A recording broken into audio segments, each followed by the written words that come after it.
Assalamualaikum warahmatullahi wabarakatuh. Bertemu kembali di pertemuan pelajaran bahasa Indonesia. Kali ini kita akan belajar mengenai unsur ekstrinsik cerita fantasi.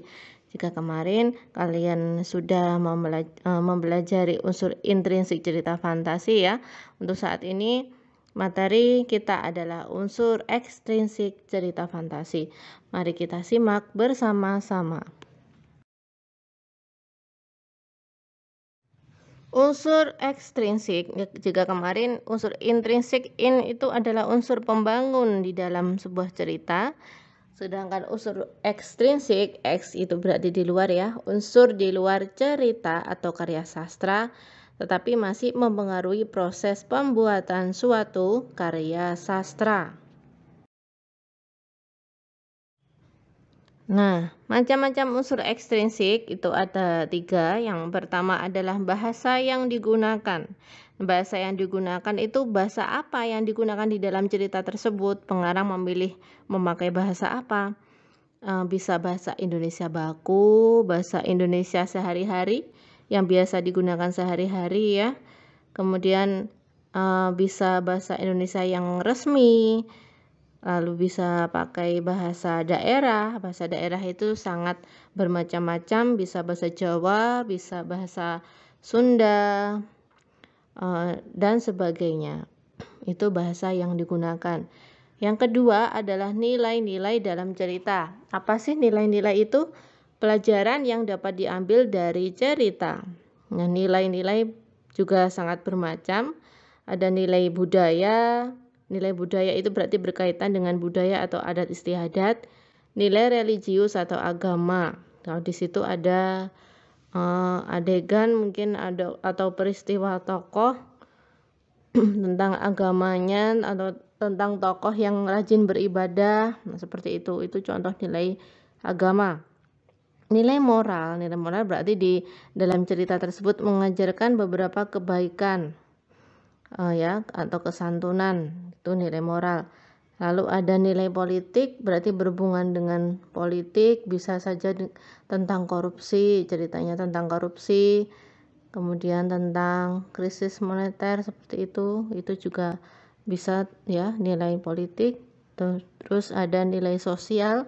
Nilai sosial itu berkaitan dengan bisa kelaparan, kemiskinan. Nah, cerita tentang kelaparan, kemiskinan seperti itu mengandung nilai sosial. Lalu bisa nilai sejarah. Nah, itu macam-macam nilai ya. Berikutnya yang terakhir dari unsur ekstrinsik adalah latar belakang pengarang.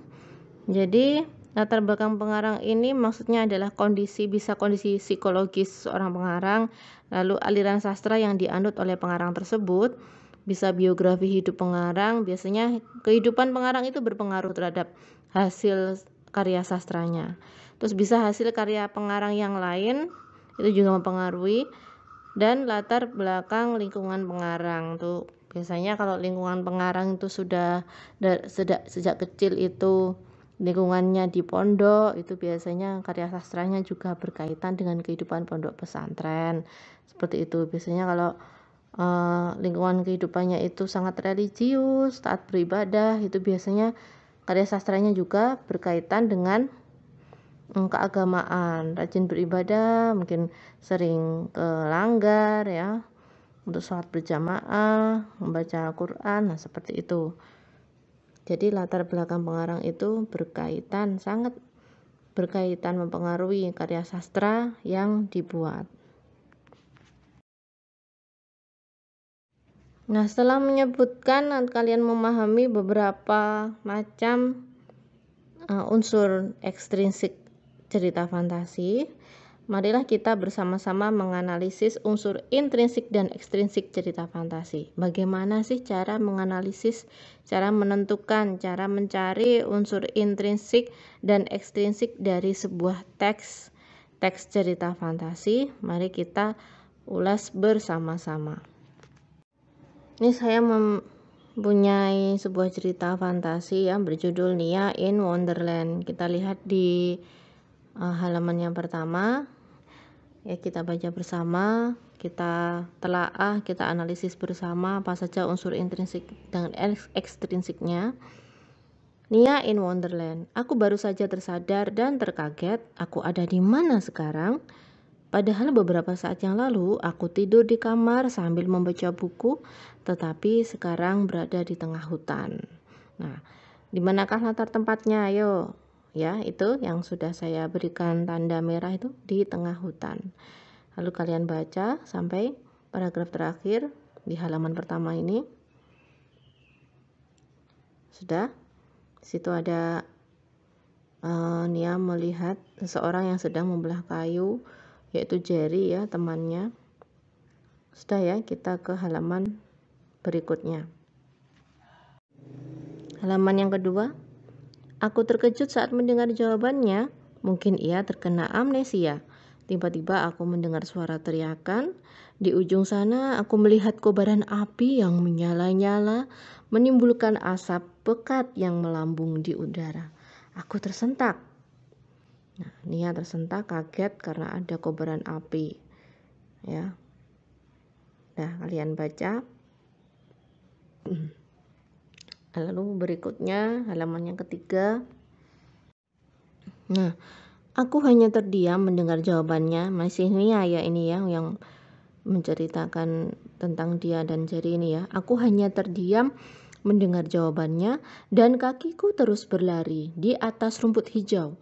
Lalu kami sampai di desa itu. Itu berarti masih menunjukkan latar ya, latar tempat di atas rumput hijau dan di desa itu juga latar. Terus kalian lanjutkan membaca sampai paragraf terakhir.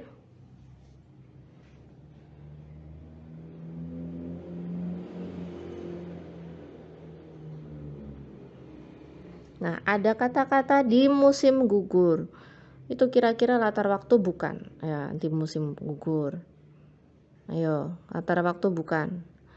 Bukan ya, itu karena hanya membayangkan bertebaran seperti daun-daun. Itu berarti hanya seperti. Jadi bukan benar-benar di musim gugur. Itu bukan latar waktu ya. Nanti jangan dituliskan jika itu latar waktu ya. Di musim gugur di situ bukan latar waktu atau bukan latar suasana di situ. Karena hanya membayangkan, hanya seperti. Sudah selesai sampai paragraf terakhir. Kita lanjutkan ke halaman berikutnya. Tiba-tiba ada suara yang muncul kemudian menyuruhku untuk menyelamatkan Jerry. Aku kembali membuka mata dan melihat tubuhku mengeluarkan cahaya. Nah, itu jadi ciri-ciri cerita fantasi juga ya. Selain tadi melakukan perlawanan dengan monster, kemudian si Nia berubah, dia mengeluarkan cahaya. Nah, itu kalian baca sampai paragraf terakhir.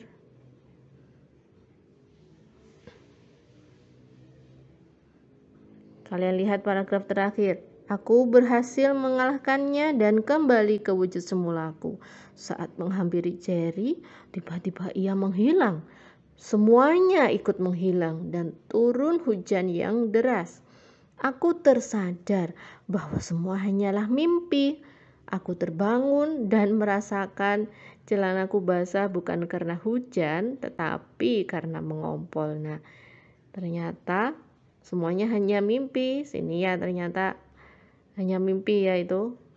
Terus hujan yang dimaksud yang dimimpi itu ternyata dia mengompol. Nah, mungkin inilah akibatnya jika tidak berdoa sebelum tidur.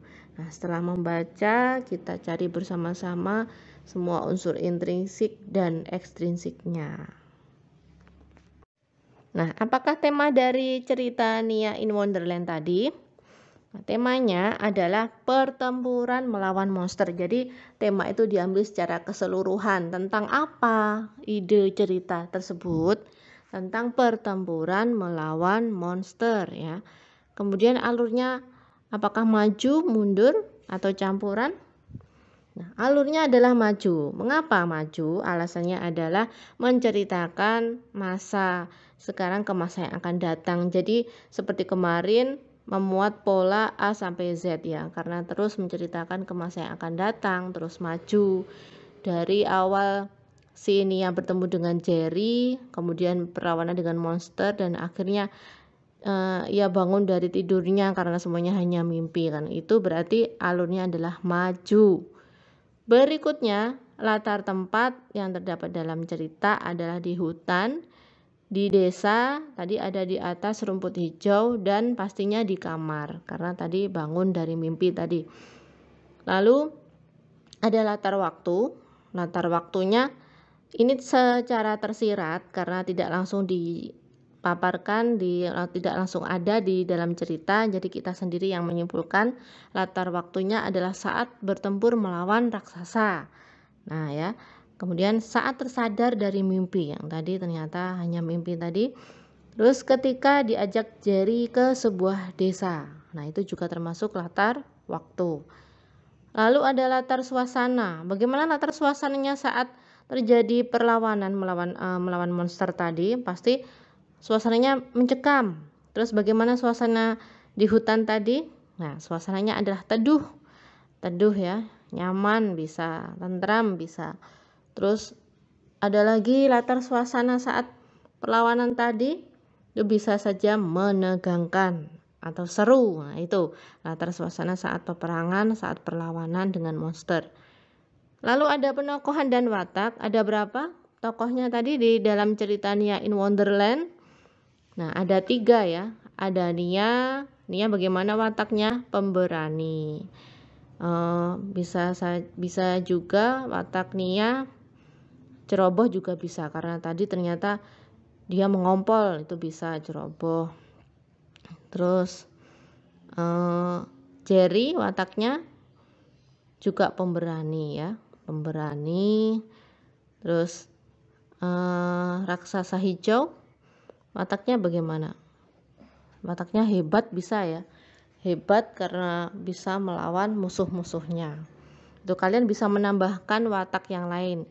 Jadi kalau diminta untuk menuliskan watak, jangan hanya menuliskan watak jahat saja atau baik saja, karena watak jahat dan baik itu luas ya, masih bisa dikategorikan yang lain ya, yang lebih spesifik lagi. Terus sudut pandang yang digunakan adalah sudut pandang orang pertama sebagai pelaku utama. Kenapa? Karena menggunakan kata ganti aku. Jadi yang bercerita pengarangnya ya menggunakan kata ganti aku. Tadi Nia tadi. Nah, Nia di situ sebagai siapa? Pelaku utama atau tambahan? Pasti sebagai pelaku utama ya. Berarti sudut pandang yang digunakan adalah orang pertama sebagai pelaku utama.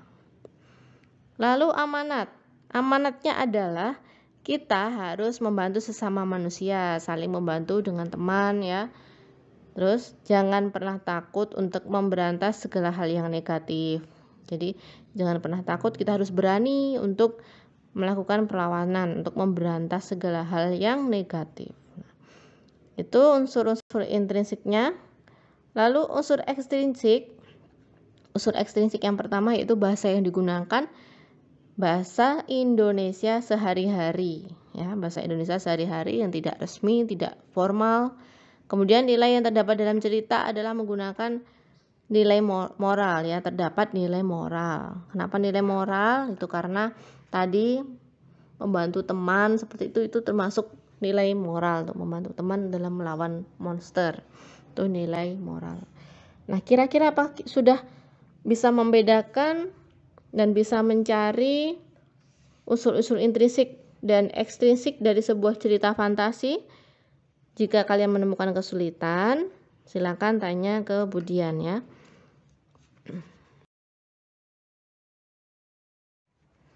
Nah, usai kalian menyimak bahan ajar ini, pastikan kalian menyimak bahan ajar dari awal sampai akhir. Jangan hanya membuka lalu absen ya. Pastikan kalian menyimak bahan ajar berkali-kali kalau bisa, lebih dari 1, supaya benar-benar paham. Nah, setelah ini saya berikan tugas untuk menganalisis, untuk mencari, menentukan unsur intrinsik dan ekstrinsik dalam sebuah cerita. Nanti saya bagikan lewat grup WA, tugasnya melalui Google Form ya. Tolong kalian tuliskan dengan lengkap unsur intrinsik dan ekstrinsiknya. Baik, saya akhiri. Wassalamualaikum warahmatullahi wabarakatuh. Tetap jaga kesehatan dan tetap istiqomah dalam belajar ya.